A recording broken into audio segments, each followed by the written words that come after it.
Hi, this is Chef Jen, and I'm going to take you through how to make a homemade egg pasta dough. In this bowl, I have 2½ cups of all-purpose flour.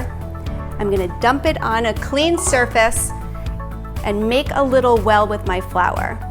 Put a little hole in the middle, and individually I'm going to crack 4 large eggs into the hole, incorporating it with a fork, 1 egg at a time.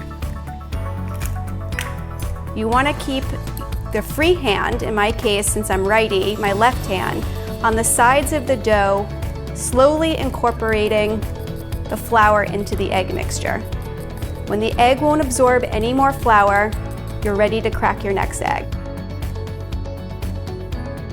After you've added your 4th egg, you'll see that this mixture kind of wants to just roll all over your countertop.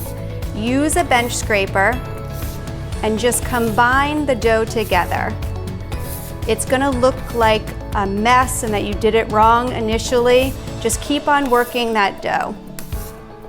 Slowly, the egg and the flour are gonna combine, and this is going to be a very smooth, elastic pasta dough. The bench scraper really helps gather up all those pieces of flour that are sticking to your surface.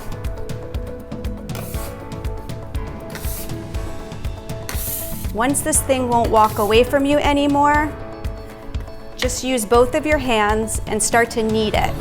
You want to use the heel of your hand to push the dough away from you, and then gather it up, fold it, and do it all over again. And you can see it's starting to come together.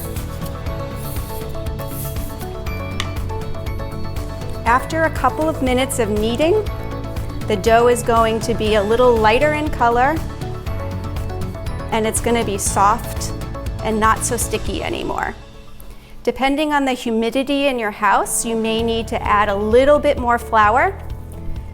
If it's very moist in your house, if your house is very dry, which it tends to be in the winter, when the heat is on, you may not need as much flour. When you add flour to it, just add a little bit at a time.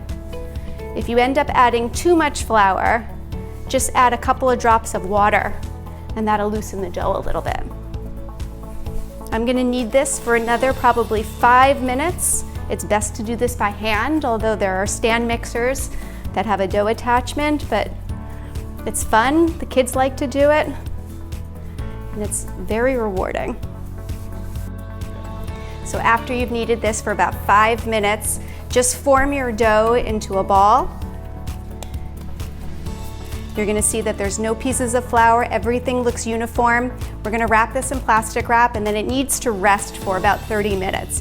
If we tried to roll this out into pasta shapes right now, it would just spring back on itself. So let it rest, let the gluten rest in it, and then we'll come back to it.